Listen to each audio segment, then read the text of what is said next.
그러므로 형제들아 내가 하나님의 모든 자비하심으로 너희를 구원하노니 너희 몸을 하나님이 기뻐하시는 거룩한 산 제물로 드리라. 이는 너희가 드릴 영적 예배니라. 아멘.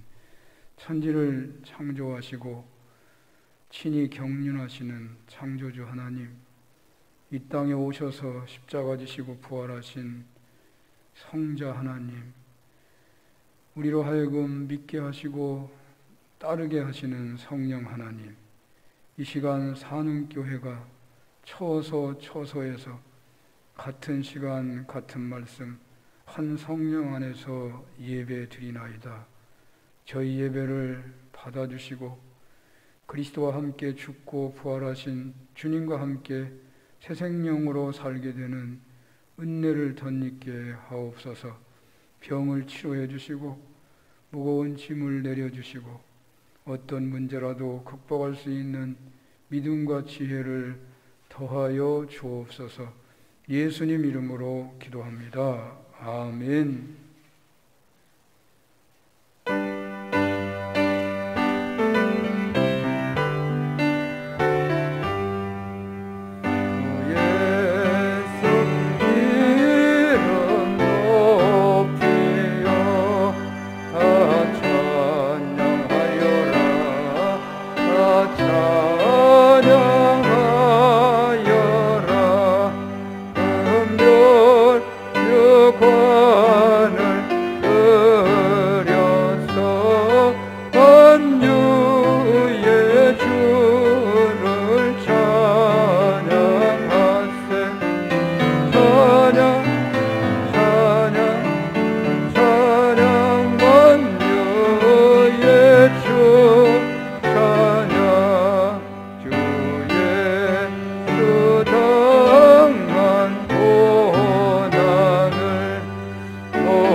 땅과 거기에 충만한 것과 세계와 그 가운데에 사는 자들은 다 여호와의 것이로다.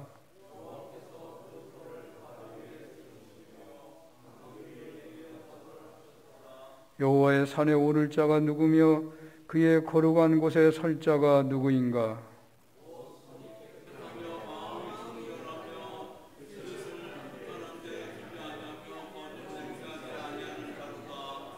그는 여호와께 복을 받고 구원의 하나님께 의를 얻으리니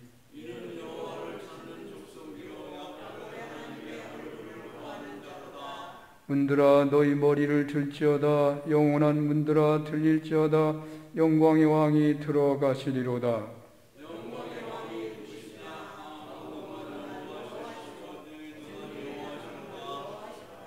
문들아 너희 머리를 들지어다. 영원한 문들아 들릴지어다. 영광의 왕이 들어가시리로다.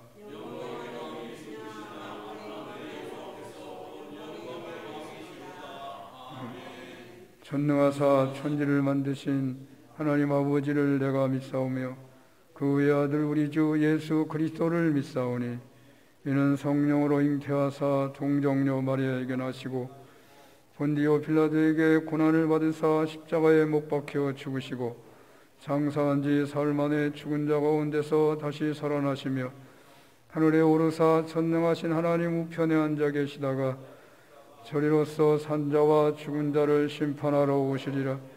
성령을 믿사오며 거룩한 공회와 성도가 서로 교통하는 것과 죄를 사하여 주시는 것과 몸이 다시 사는 것과 영원히 사는 것을 믿사옵나이다. 아멘.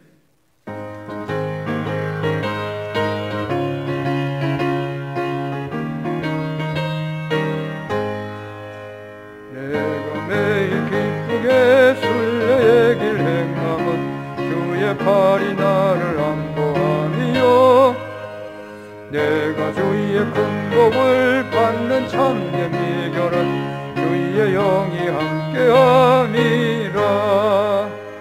성령이 계시네 할렐루야 함께하시네. 좁은 길을 걸으며 밤낮 기뻐하는 것 주의 영이 함께함이라. 전에 죄에 빠져서 평안함이 없을 때 예수 십자가의 공로 힘입어 그 발 아래 엎드려 참된 평화 얻음은 주의 영이 함께함이라. 성령이 계시네 할렐루야 함께하시네. 좁은 길을 걸으며 밤낮 기뻐하는 것 주의 영이 함께함이라. 나와 동행하시고 모든 염려하시니 나는 숲의 새와 같이 기쁘다. 내가 기쁜 마음으로 주의 뜻을 행함은 주의 영이 함께함이라. 성령이 계시네 할렐루야 함께하시네. 좁은 길을 걸으며 밤낮 기뻐하는 것 주의 영이 함께함이라. 세상 모든 욕망과 모든 동력은 십자가에 이미 못을 박았네. 어두운 밤이 지나고 무거운 짐 벗으니 주의 영이 함께함이라. 성령이 계시네 할렐루야 함께하시네. 좁은 길을 걸으며 밤낮 기뻐하는 것 주의 영이 함께함이라.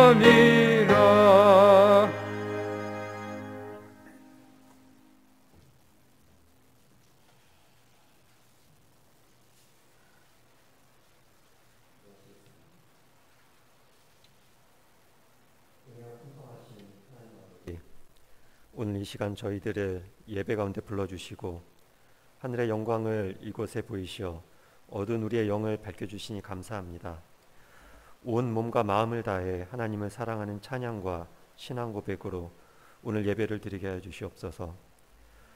한 주간을 돌아볼 때 거룩하신 하나님 앞에 나오기에 부끄러움이 많았음을 고백합니다. 우리의 말과 행동이 은혜롭기보다는 이웃에게 상처가 되는 경우가 빈번합니다. 무엇을 입을지, 무엇을 마실지, 무엇을 먹을지 염려하지 말라고 하셨는데 여전히 저희는 하나님의 나라를 생각하기보다 세상을 살아가는 걱정을 많이 하며 살고 있습니다. 신앙 공동체 안에서도 세상의 관습을 벗어나지 못하고 은연중에 소유와 지위, 외모로 사람들을 차별하기도 하는 것 같습니다.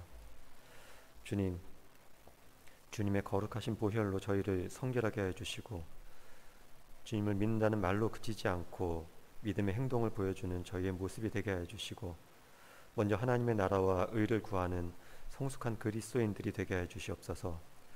저희가 하나님의 통치 안에 거하게 하시고 하나님의 권능으로 우리 공동체를 주님 다스려 주시옵소서.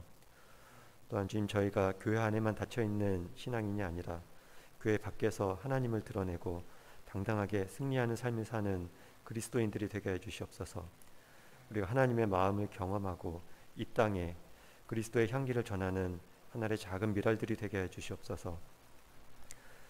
주님, 코로나 바이러스가 여전히 우리의 삶과 신앙을 위협하고 있습니다. 코로나로 인해 모두가 함께 모여 예배드리지 못하고 성도 간의 교제를 나누는 것도 어렵고 생업에서 고통을 받는 상황도 많습니다. 주님, 저희 성도님들 한 분 한 분 건강으로 지켜주시고 이런 어려움 속에서도 주님의 뜻이 어디에 있는지 고민하며 기도하며 고난 속에서도 주님의 은혜를 느끼며 감사하는 생활이 되게 해주시옵소서. 코로나가 한창인 가운데 일본에서 올림픽이 진행되고 있습니다. 위험을 무릅쓰고 나라의 명예를 위해 땀을 흘리며 최선을 다하고 있는 선수들에게 주님 힘주시고 안전하게 잘 마치고 돌아올 수 있도록 주님께서 인도하여 주시옵소서. 또한 이 힘든 시기에 온 국민들이 위로를 받을 수 있는 기회가 되도록 주님 도와주시옵소서. 또한 주님, 저희가 스포츠만 보는 것이 아니라 온갖 역경을 딛고 일어서서 꿋꿋하게 도전하는 선수들을 보며 저희 신앙인들도 새 힘을 얻고 하나님의 자녀로 제자로 다시 일어서는 다짐의 기회가 되게 해주시옵소서. 주님, 또한 우리가 세상에서 빛과 소금이 되기를 원하시는 주님, 저희가 지치고 상한 심령을 위로하고 깨어진 관계를 회복시키고 불화하는 가정의 평화를, 상처가 있는 공동체에 하나님의 은혜를 끼치는 일꾼들이 되게 해주시옵소서. 각 가정에도 주님께서 따뜻하게 감싸주시는 사랑이 넘치게 해주시옵소서. 삶에 지친 성도님들에게 소망의 빛을 비춰주시고 화목과 평안이 샘솟게 하시고 무거운 짐을 내려놓고 쉼을 허락하시는 주님의 자비로운 손길을 느끼게 해주시옵소서. 주거의 문제로 생활의 어려움으로 몸과 마음이 아파 고통받는 성도님들의 간절한 기도를 주님 들어주시고 주님 뜻 가운데에서 잘 극복하고 회복될 수 있도록 주님께서 함께 해주시옵소서. 하나님의 성령이 이 시간에 저희에게 충만하게 부어주시고 우리를 정결하게 하셔서 이 예배에 합당한 심령이 되게 해주시옵소서. 감동 없이 무덤덤하게 드리는 것이 아니라 성령의 충만함으로 마음의 뜨거움으로 가득 채워지기를 원합니다. 이 시간 주님의 은혜를 사모하게 하시고 그 심령마다 주님의 영으로 덮으셔서 성령이 충만한 사람으로 다시 태어날 수 있게 해주시옵소서. 주님의 말씀을 전하신 목사님께 주님의 권능이 충만하기를 기도합니다. 전하시는 하나님의 말씀을 통해서 하나님의 임재를 경험하게 하시고 하나님의 영광을 보여주시옵소서. 하나님의 진리의 말씀으로 은혜가 넘치고 온 성도님들의 마음에 깊이 간직되어 하나님과 소통하는 귀중한 시간이 되게 해주시옵소서. 또한 그 말씀에 의지하여서 치유된 심령으로 담대하게 세상을 살아가게 하시고 주님의 영광을 드러내며 이웃들과 사랑과 평안을 나눌 수 있도록 주님 함께 해주시옵소서. 이 시간 주님께 예배드리는 저희의 찬양과 이 예배를 통해서 주님께서 홀로 영광 받아 주시옵소서. 모든 것 감사드리며 예수님의 이름으로 기도드렸습니다. 아멘.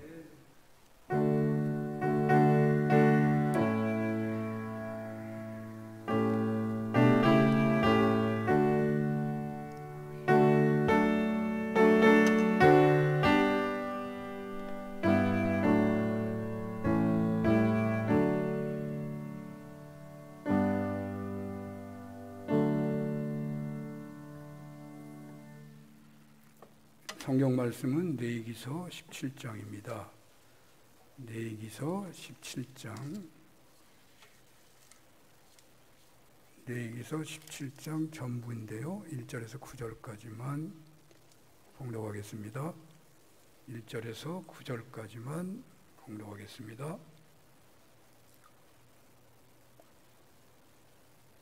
여호와께서 모세에게 말씀하여 이르시되 아론과 그의 아들들과 이스라엘의 모든 자손에게 말하여 그들에게 이르기를 여호와의 명령이 이러하시다 하라. 이스라엘 집의 모든 사람이 소나 어린 양이나 염소를 진영 안에서 잡든지 진영 밖에서 잡든지 먼저 회막문으로 끌고 가서 여호와의 성막 앞에서 여호와께 예물로 드리지 아니하는 자는 피 흘린 자로 여길 것이라. 그가 피를 흘렸은즉 자기 백성 중에서 끊어지리라. 그런즉 이스라엘 자손이 들에서 잡던 그들의 재물을 회막문 여호와께로 끌고 가서 제사장에게 주어 화목제로 여호와께 드려야 할 것이요 제사장은 그 피를 회막문 여호와의 제단에 뿌리고 그 기름을 불살라 여호와께 향기로운 냄새가 되게 할 것이라. 그들은 전에 음란하게 섬기던 순염소에게 다시 제사하지 말 것이니라. 이는 그들이 대대로 지킬 영원한 규례니라. 너는 또 그들에게 이르라. 이스라엘 집 사람이나 혹은 그들 중에 거류하는 거류민이 번제나 제물을 드리되 회막문으로 가져다가 여호와께 드리지 아니하면 그는 백성 중에서 끊어지리라. 아멘.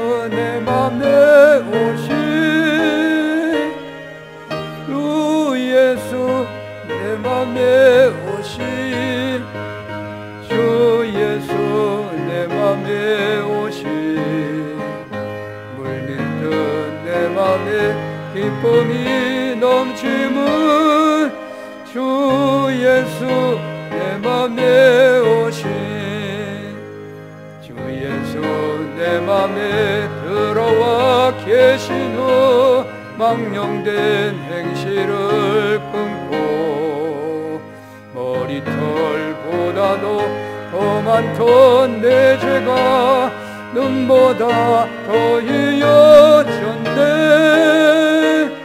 주 예수 내 맘에 오신 주 예수 내 맘에 오신 물밀듯 내 맘에 기쁨이 넘치는 주 예수 내 맘에 오신 내 맘에 소망을 든든히 가짐은 주 예수 내 맘에 오신 의심의 구름이 사라져 버림도 주 예수 내 맘에 오신 주 예수 내 맘에 오신 주 예수 내 맘에 오신 물밀듯 내 맘에 기쁨이 넘치는 주 예수 내 맘에 오신 사망의 음침한 골짜기 가다가 밝은 빛 호련히 비춰 저 멀리 하늘문 환하게 보임도 주 예수 내 맘에 오신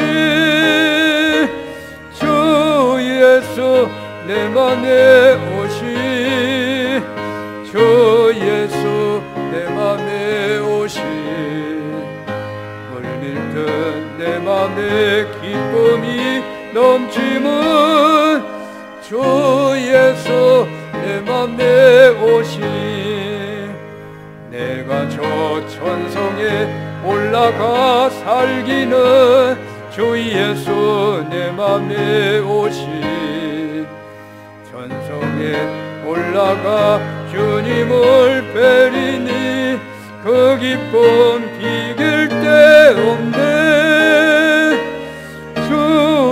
예수 내 맘에 오신 주 예수 내 맘에 오신 물밀듯 내 맘에 기쁨이 넘치는 주 예수 내 맘에 오신.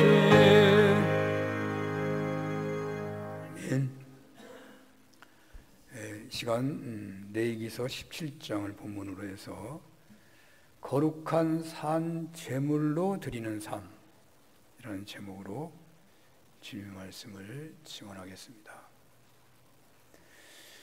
레위기서를 격주마다 이렇게 본문으로 하여 말씀을 전하고 있는데요.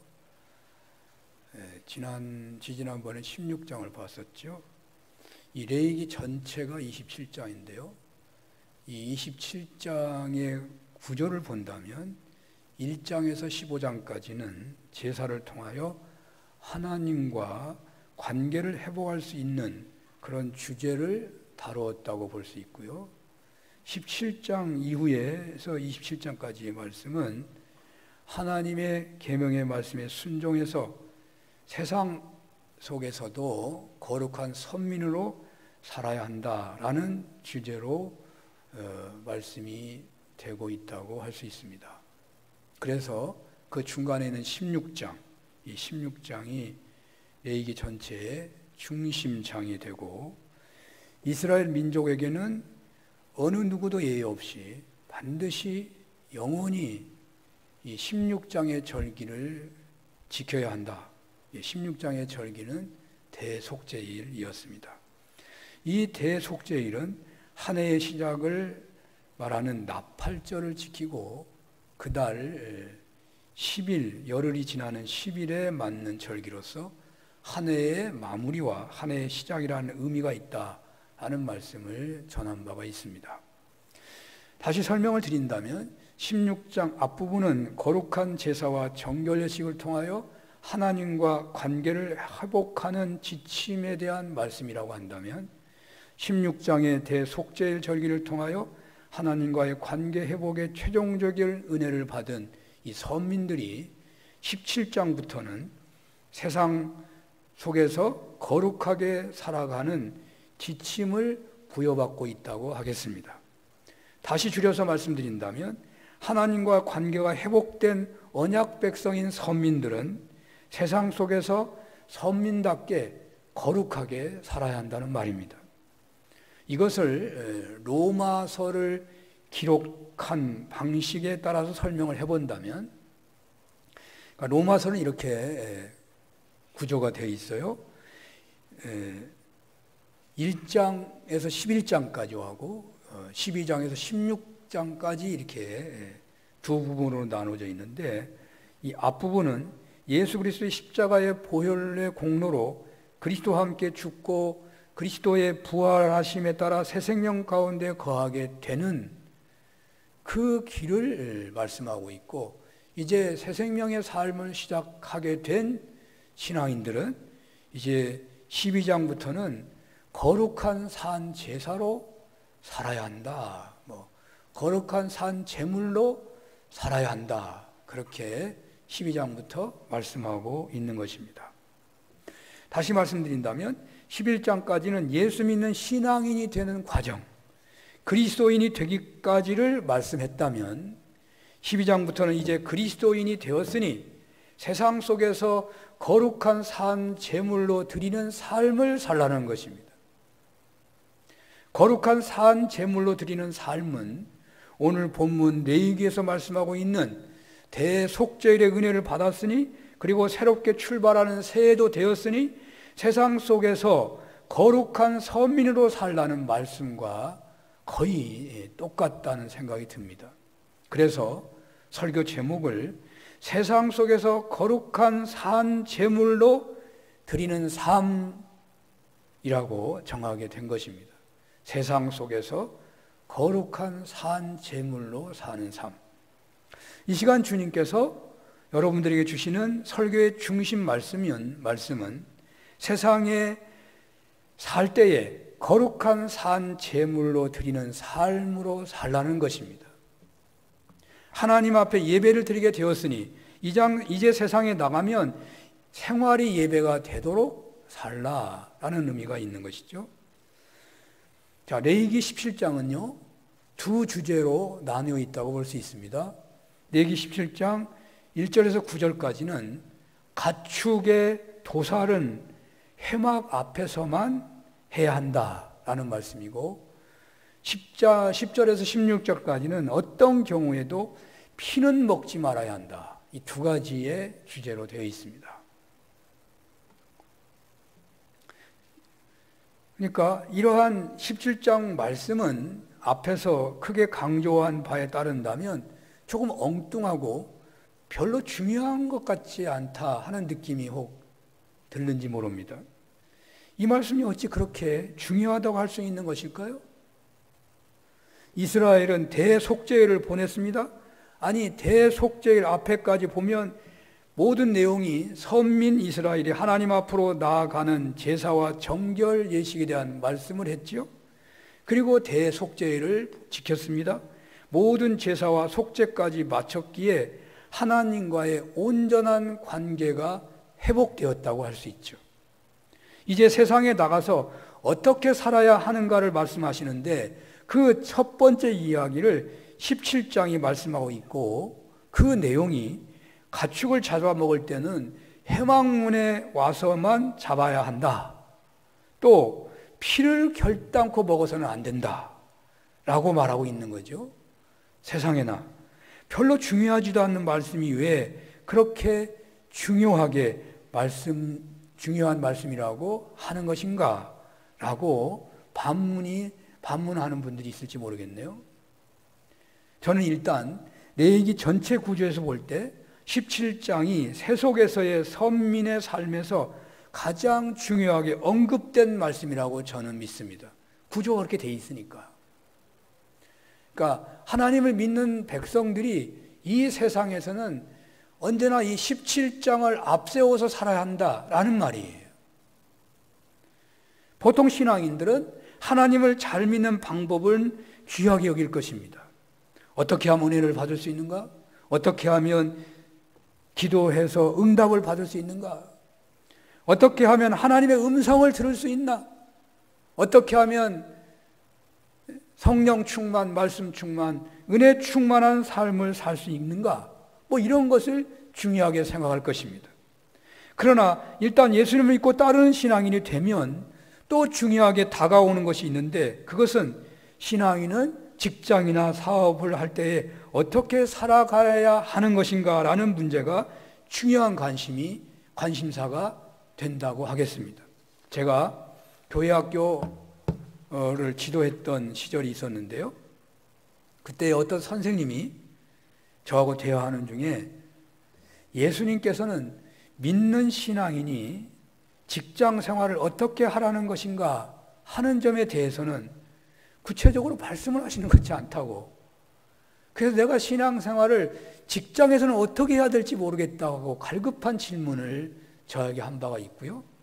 그분이 앞으로 목회를 하게 되면 신앙인의 직장생활 지침서 같은 거 하나 만들어 보라고 저에게 부탁했던 기억이 있습니다. 그렇습니다. 예수 믿는 신자 생활은 어렵지 않게 할 수 있겠는데, 세상에서 참된 신앙인으로 살려면 구체적으로 어떻게 하라는 것입니까? 하는 문제는 잘 믿으려는 신앙인이라면 대부분 중요한 기도 제목이 된다고 생각합니다. 선민 이스라엘이 하나님과 관계를 온전히 회복했고 또 새해도 맞이하게 되었다면 세상에서 어떻게 살아야 하는 문제는 가장 중요한 주제의 말씀이 되는 것이죠. 그러니까 17장은 세상 속에서 신앙인으로 살아가야 할 지침으로 가장 으뜸으로 중요하다고 하겠는데, 잡아먹을 가축을 회막에 와서만 잡아야 한다는 것, 어떤 경우에도 피는 먹지 않아야 한다는 것이 어찌 중요한 말씀이 될 수 있겠느냐라는 것입니다. 과연 오늘 우리에게 주님이 주시는 말씀은 무엇이겠습니까? 일단 가축을 도살한다는 것이 무엇이 그렇게 중요하게 된 것인가 하는 점을 상상해 보았으면 좋겠습니다. 당시 이스라엘 공동체는 농경 문화권이기보다는 유목 문화권이라고 봐야 할 것입니다. 물론 유목 문화권이라고 해서 딸마다 가축만을 잡아먹고 사는 그런 사람들은 아닙니다. 아마도 젖을 짜서 먹기도 하고 일부 농경지에서 수확하여 먹기도 할 것입니다. 하지만 이들의 중심 식단은 목축에서는 가축일 것입니다. 그래서 가축을 도살하는 방식은 세상에서 선민으로 사느냐 아니면 가나안 문화에 따라 사느냐를 결정하는 문제였다는 것입니다. 본문의 배경보다 거의 1000년 넘게 지난 신학시대에도요, 세상에서의 도살은 우상에게 바치는 의식이 포함되어 있었습니다. 어떤 양이나 소나 돼지나 뭘 잡으려고 하면 우상숭배 의식을 거쳐서 잡게 돼 있단 말이죠. 그게 신학시대도 그랬다니까요. 그렇기 때문에 당시에는 얼마나 그것이 더 성행했겠습니까? 그런데 야훼 신앙의 최고의 경고는 하나님 외에 다른 신을 인정할 수 없고 결단코 우상을 섬기면 안 되는 것입니다. 우상에게 제사 지내면 안 되는 것입니다. 아무리 몸가지를 잘하고 신체적으로 건강하고 공부도 열심히 해서 성적이 우수하고 또 사업에 열과성을 다하여 최고의 실적을 올렸다고 하더라도 한 번이라도 다른 신을 섬기거나 우상 섬김에 빠진 경우가 있다면, 신앙적으로 본다면 그 모든 것은 수포가 될 수 있는 것입니다. 제가 중국 선교할 때 이런 말을 들었어요. 고합선이라는 말을 들었어요. 고합선.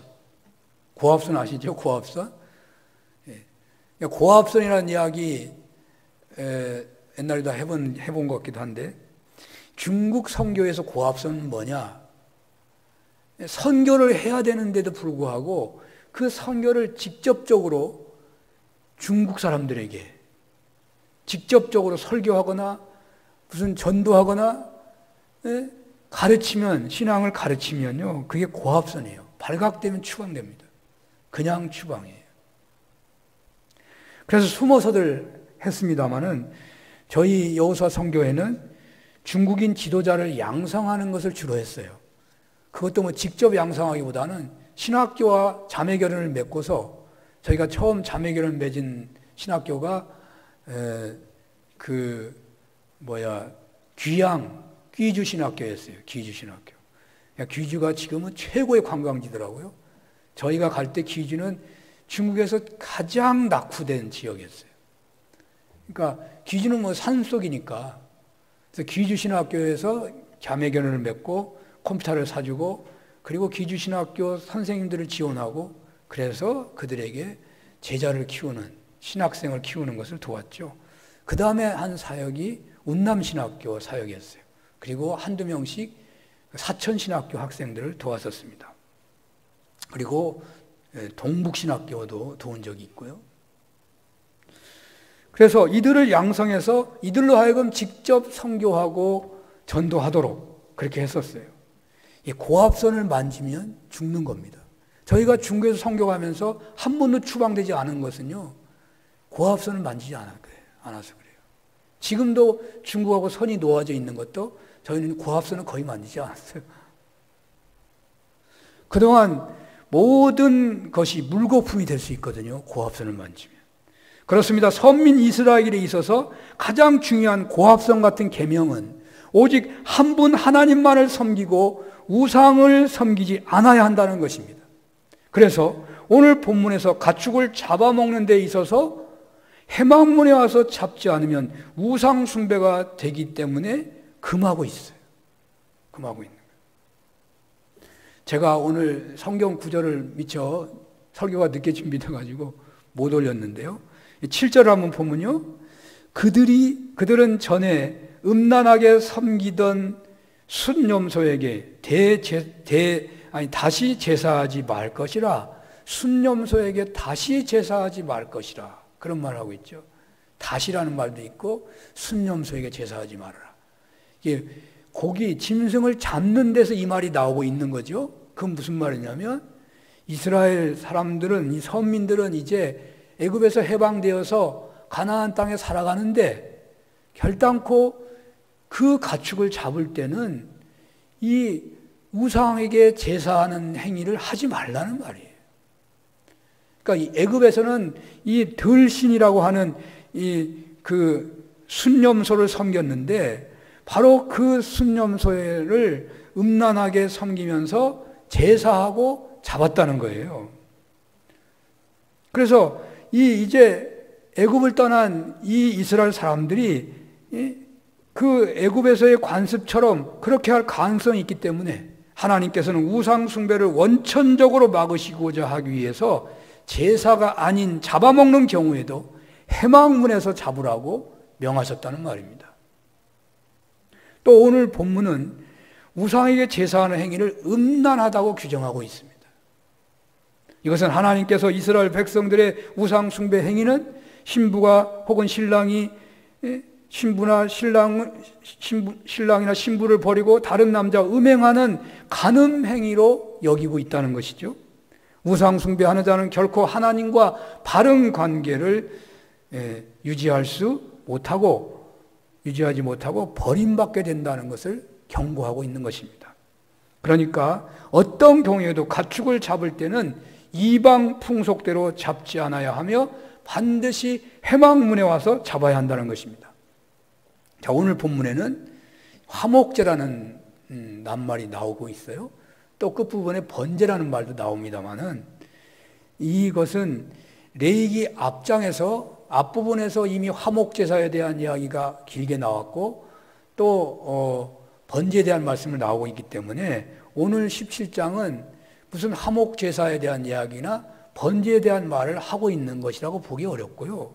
또 우리 17장 앞부분에서 뭐라고 말하고 있냐면은 사람이 소나 어린 양이나 염소를 진영 안에서 잡든지 진영 밖에서 잡든지 이렇게 시작하고 있거든요.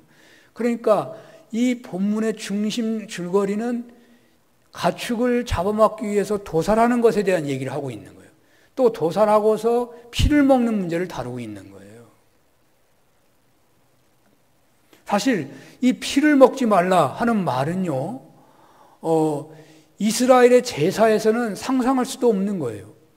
이스라엘의 제사에서는 반드시 잡으면 피를 쏟게 돼 있잖아요. 그러니까 이스라엘의 제사에서 피를 먹는다는 건 있을 수가 없어요.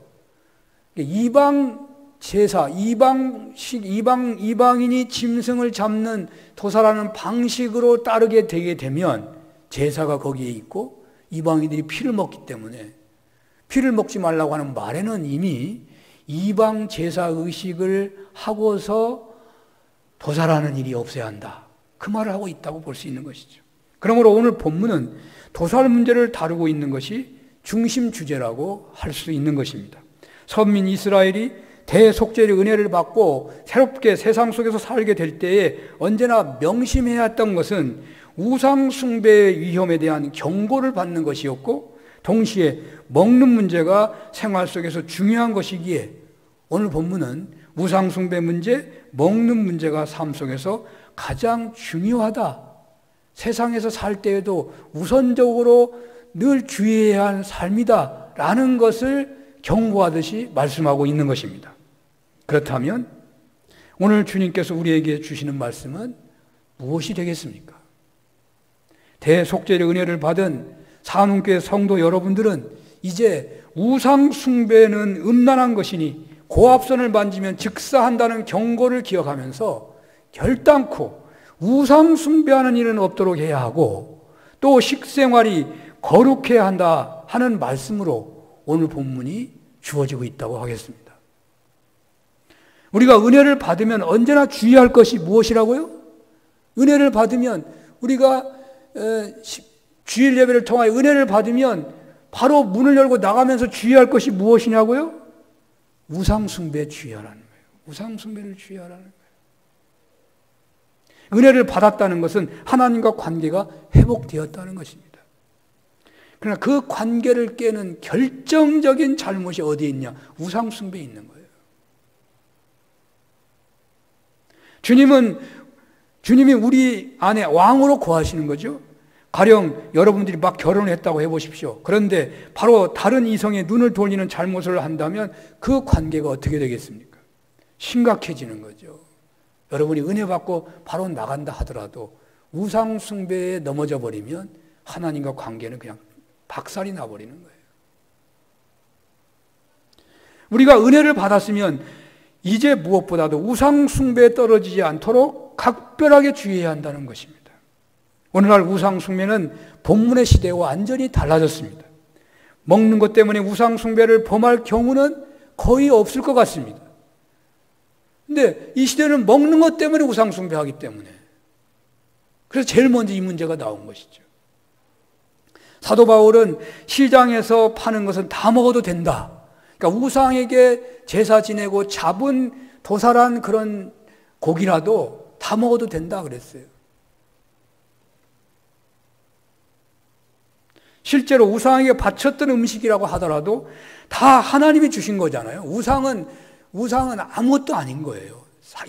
하나님의 피조물이 인간에 의해서 만들어진 것에 존재하기 불과한 거기 때문에 우상에 바쳐진 제물이라도 내가 하나님이 주신 거라고 믿고 감사로 먹으면 문제가 없는 거예요.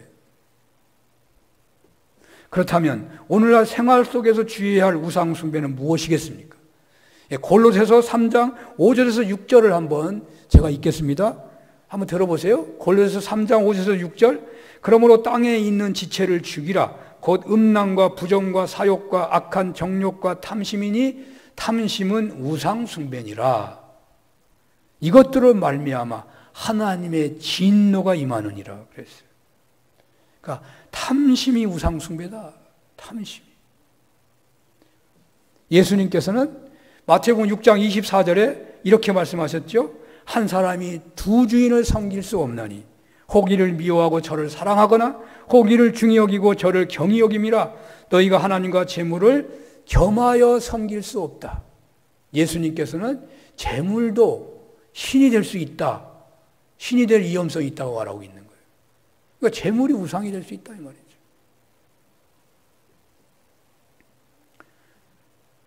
오늘날 우상은 형상이 아니잖아요. 권력이나 명예나 재물이 우상이 되기가 쉽습니다. 하나님보다 더 사랑하고 더 추구하는 모든 것은 다 우상인 것입니다. 자본주의 사회에서 최고의 우상은 아마도 물질일 것입니다. 재물이 우상이 아닌 신앙인은 어떤 신앙인이겠습니까? 명예나 권력이나 향락이 우상이 아닌 신앙인은 어떤 신앙생활을 하는 사람이겠습니까?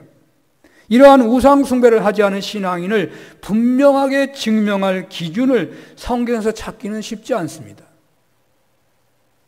한국 교회 전통에서 생각해 본다면, 그리고 구약 성경에 포로 생활을 했던 이스라엘 사람들의 그 삶에서 돌아본다면 안식일을 지키는 것, 주일을 성수하는 신앙인이라고, 주일을 온전히 성수하는 신앙인이야말로 가장 우상 숭배하지 않는 신앙의 삶을 살아가는데 근접해 있다고 볼 수 있는 거예요. 객관적으로 볼 때 그렇다는 거예요. 그러니까 사실은 우리가 주일을 성수한다는 것은 하나님이 우주 만물을 창조했다는 것을 믿는 거예요. 그렇잖아요. 하나님이 모든 것을 창조하시고 쉬셨거든요.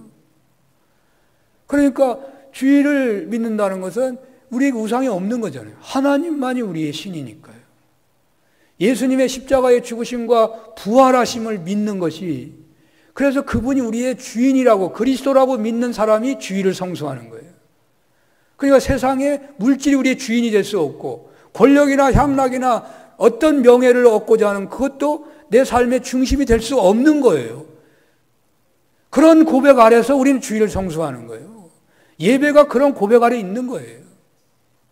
그런 거룩함이 임하는 거예요. 주일을 지킨다는 것은 세상에 아무리 대단한 명예를 얻거나 물질을 얻는 사업이 있거나 향락이나 권력을 누릴 기회가 있을 때라도 그것을 하나님 앞에서 부정하는 결단을 내리고 있는 거예요. 여러분, 향락이 뭐 1시간만 누리다 끝나는 향락이 있습니까? 권력을 뭐 하루만 누리다가 끝나는 권력이 있습니까? 몇 달 가는 거 아니에요? 어떤 경우는 몇 년 가는 거예요. 그런데 주의를 지킨다는 거는요, 그 권력을 끊는 거예요. 그 향락을 끊는 거예요. 그게 내 우상이 아니라고 끊는 거예요. 그러니까 권력에 취한 사람이 안식일을 지킨다? 향락에 빠진 사람이 주일을 성수한다? 불가능해요. 못하는 거예요. 그러므로 그것들을 하나님 중심의 속에서 다스릴 수 있는 은혜가 주일 성수하는 사람들에게 있다는 것이죠. 물론 주일을 잘 지켜도 우상 숭배하듯이 세상 탐욕에 눈이 어두운 신앙인이 있을 수 있는 것입니다. 그러나 진정 주일을 성수하는 신앙인이라면 주일마다 십자가와 부활의 은혜를 덧입은 분, 예배자의 삶을 살아가는 신앙인이라고 한다면, 그래서 부활하신 주님 모시고 주님과 동행하는 신앙인으로 살아가는 은혜를 누리고 있다면 결단코 우상 숭배의 음란함에 빠지지 않을 줄로 믿는 것입니다. 앞에서 잠깐 언급했지만 이스라엘이 바벨론 포로 중에도 우상 숭배 세상 한복판에서도 그 우상 숭배를 극복하여 하며 하나님 경외 신앙을 지킨 것은 안식일을 지킴에 있었다고 대부분의 학자들이 다 그렇게 말합니다. 오늘날 코로나19 팬데믹 시국에 물질과 의학과 과학, 국가 권력이 우상시되고 있는 이때에 하나님 경외 신앙을 지킬 수 있는 최고의 길은 아마도 주일 성수에 있을 것입니다. 그러므로 이 시간 주님께서는 우리들에게 은혜 받은 것으로 다 되는 것이 아니라 세상 속에서 살지만 언제나 주일 성수해야만 한다라고 말씀하고 있는 것입니다. 오늘날은 카타콤 시대보다 더 예배드리기 어려운 형편에 있지만 온라인으로 주님 앞에 부복하신 여러분들에게 다 이런 은혜가 있으시기를 축원합니다. 그런데 오늘 본문은 우상숭배 언급을 먹는 문제 속에서 다루고 있습니다. 왜냐하면 먹는 문제는 세속의 삶에서 가장 중요하고 우선이기 때문이죠. 하지만 우리는 오늘날은 아니라고 할지 모릅니다. 제가 한 1995년도에 미국에 갔었는데요. 저의 제 느낌입니다마는 그 미국인들의 그 당시 관심사는 운동하는 것, 그리고 세상을 즐기는 것, 이 두 가지가 삶의 중요한 목표처럼 보였습니다. 먹을 것이 넘치고 넘치니까 먹는 문제는 관심이 없는 거죠. 오늘날 우리나라의 생활도 거의 그렇게 되었다고 보입니다. 그러나 오늘 성경은 먹는 생활을 가장 우선적으로 다루고 있음을 기억해야 할 것입니다. 시대가 달라졌으니까 달라져야 한다는 측면을 무시하고 싶지는 않습니다. 그러나 다시금 먹는 문제의 중요함을 깨달았으면 좋겠습니다. 오늘 성경은 먹는 문제를 신앙생활과 연결시키고 있습니다. 시대가 그러해서 자연스럽게 먹을 거리 준비하는데 우상숭배 문제가 연결되었다고 말할 수 있겠지만 다른 측면에서 보면 먹는 문제는 생명의 문제를 다루는 것이기에 중요하고 식생활은 신앙 고백적 차원에서 되어지면 좋겠다는 것이죠. 우리가 식사할 때마다 기도하는 것도 식생활이 신앙 고백적으로 하는 것이라고 할 수 있는 것이죠. 오늘 성경은 가축을 잡아먹고자 하는데 화목제를 드리라 하는 말씀으로 되어 있어요. 잡아먹는데 화목제를 드려야 한다고 그랬어요. 그러니까 번제도 나오고 뭐 이런 말도 있지만 오늘 성경 전체적으로 보면 어떤 가축을 잡아먹든지 해망문에와 여호와 앞에서 잡는데 화목제를 드리듯이 잡고서 먹어라라는 거예요. 그렇습니다. 오늘 주님께서는 선민 이스라엘에게 먹는 문제, 특별히 가축을 잡아먹는 특별한 식사를 할 때는 그 가축을 소유하고 잡아먹을 수 있는 부자들만 먹고자 하지 말고 반드시 레위인들과 함께 그리고 주변의 가난한 사람들과 함께 나누는 화목제물을 나누듯이 고기를 먹으라고 말씀하고 있다는 말입니다. 주님께서는 식생활을 가난한 사람들과 이웃들과 화목하게 하는 방향에서 해야 한다는 말입니다. 그것이 하나님과 화목한 은혜를 받은 사람들이 해야 할 가장 중요한 신앙 태도라는 말입니다. 사랑하는 여러분, 대속죄일의 은혜를 받았으니 이제는 이웃과 함께 화목하는 것을 최고의 가치로 알고 화목의 식탁을 함께 나누는 데 힘쓰는 삶을 사셨으면 좋겠습니다. 은혜 받은 신앙인은 세상에서 언제나 화목제물이 되는 방향으로 살라는 말입니다. 이런 은혜가 있으시기를 축원합니다. 마지막으로 본문은 피를 먹는 것을 매우 강조해서 엄금하고 있습니다. 그것은 피가 생명을 상징하기 때문에 피를 먹는 것은 생명의 존엄성을 짓밟고 나아가서는 모든 생명의 주인 되시는 하나님과 그가 정하신 피를 통한 속죄의 원리를 무시하고 모독하는 행위가 되기 때문에 결단코 피를 먹지 말라고 한 것입니다. 가령 성찬식을 하고서 남은 포도주를 개에게 줬다고 한다면 그것이 어떤 느낌으로 와닿습니까? 나는 아무렇지도 않아요. 그런 사람도 있을지 모르지만 보통 종교 심성만 있다고 하더라도 성찬식의 포도주를 개에게 줬다 하면 주님을 모독한다 이런 생각이 들지 않겠어요? 우리는 우리의 죄를 씻으신 예수님의 피, 예수님의 보혈이 얼마나 고귀한 것입니까? 바로 그것을 예표하는 것이 짐승의 피입니다. 바로 생명을 상징하는 피, 함부로 다룰 수가 없는 것이죠. 또 피를 먹는 것이 오늘날은 죄가 되는 것은 아니겠지만 생명을 경시한다든지 주님의 속죄의 보혈을 엄숙하게 받지 않는다든지 한다는 것은 대속죄일의 은혜를 받은 사람으로서는 있을 수 없는 태도인 것입니다. 은혜를 받았으면, 용서를 받았으면, 새롭게 삶을 시작하게 되었으면 생명을 존중하는 태도로 살아야 한다는 말이에요. 어떤 생명이든지 부자이든지 가난한 자이든지 장애인이든지 또는 시골 벽천의 사람이든지 하나님이 주신 생명이기에 존엄하게 대해야 한다는 말입니다. 또한 언제든지 우리를 속죄한 예수님의 피의 고귀함을 잊지 않고 정말 그 주님의 보혈의 피를 잊지 않고 얼단코 피는 먹지 않아야 한다 그 말입니다.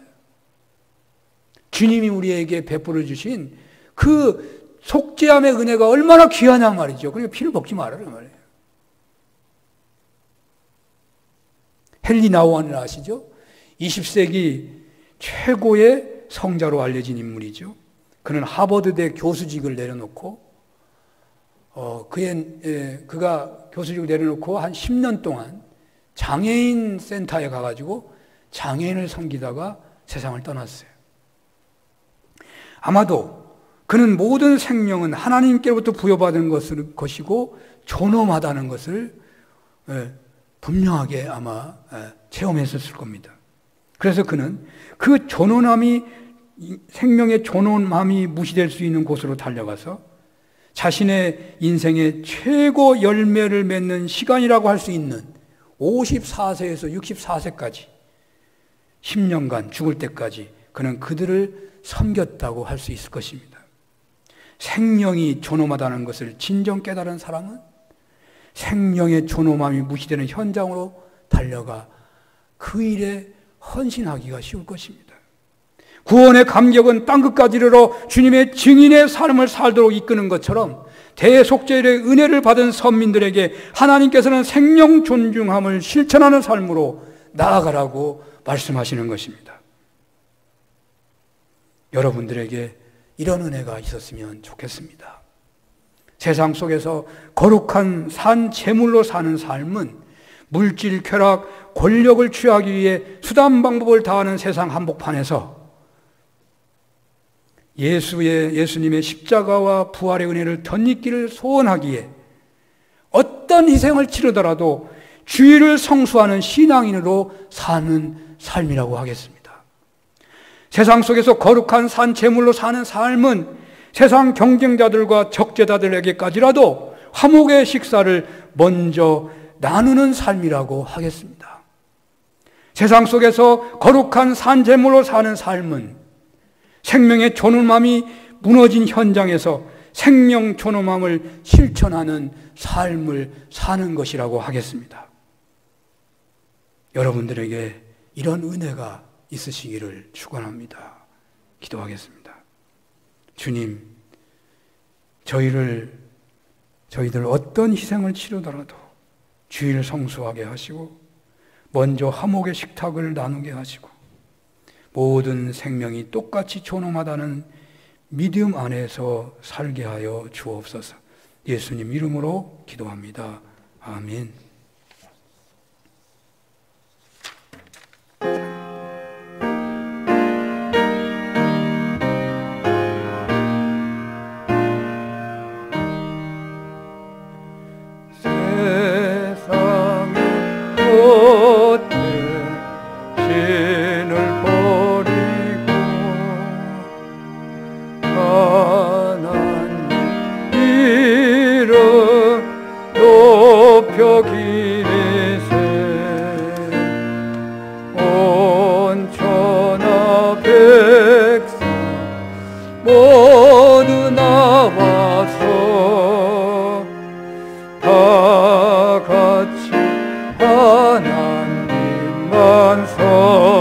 섬기세.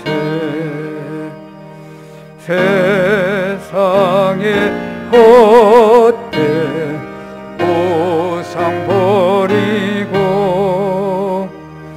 인간의 모든 복이 영화와 거짓과 불의 모두 버리고 온전히 하나님만 섬기세.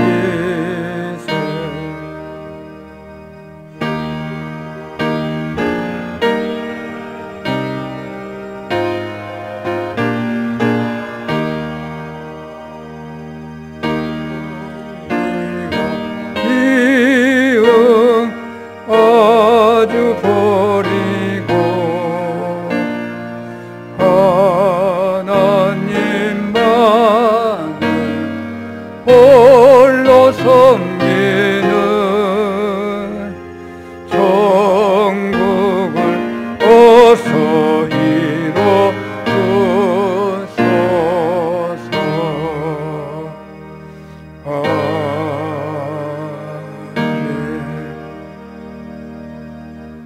할례 하나님 아버지시여, 우리의 몸을 드리는 고백으로 물질을 바칩니다.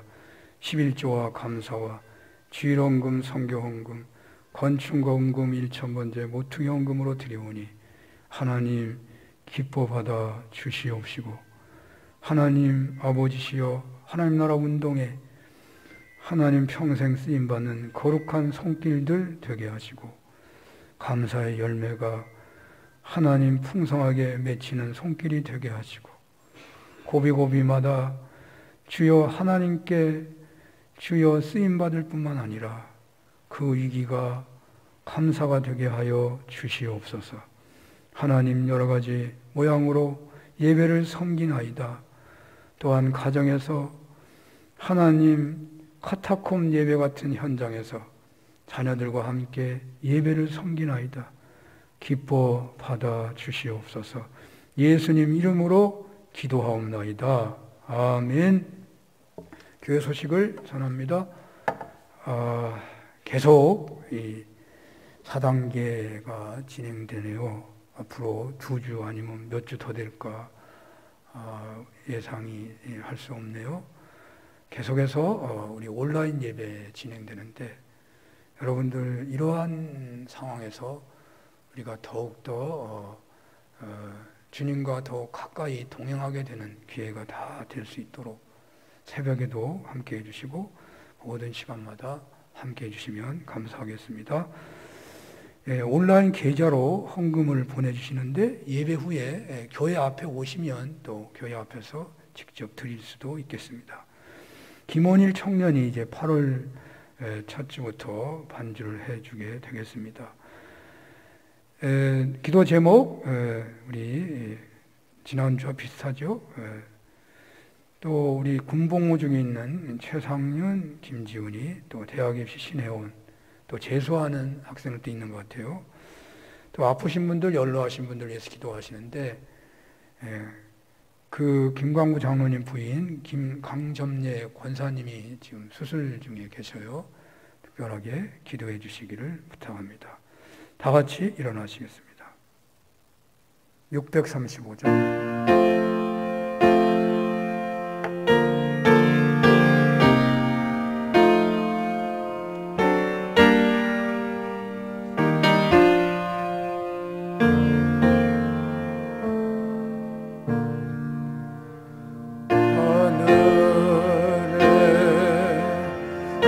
계신 아버지 이름 거룩하사 주님 나라 임하시고 뜻이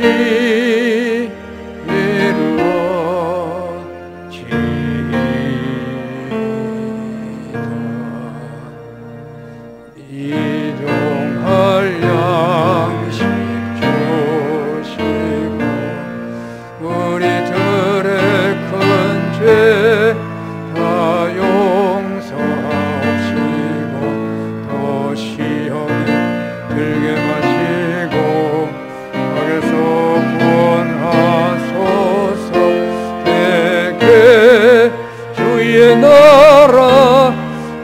권세 주의 영광 영원히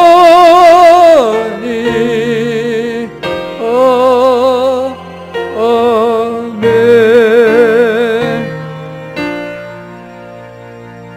성부 성자 성령 하나님의 크신 은혜와 사랑하심과 역사하심이 이 시간 몸바쳐 예배하는 모든 종들 머리 위에 주님이 말씀하신 줄 믿고 주여 우리가 주의를 성수하게 하시되 하나님이 천지를 창조하신 하나님, 우리가 세상에서 우상 섬김이 있었던 것을 철저하게 회개하며 하나님 주의를 성수하고 오직 예수님만이 그리스도이시라고 하나님 부활하시고 승천하신 주님의 영인 성령님을 모시고 주님과 동행하기를 소원하는 주일 성수가 되게 하시고 우리의 삶이 먼저 화목의 식탁을 제공하는 삶이 되기를 원하고 하나님, 우리가 생명을 존중하게 여기며 아버지 하나님, 우리의 죄를 용서한 그리스도의 피의 공로가 얼마나 소중한 것을 늘 기억하며 살아서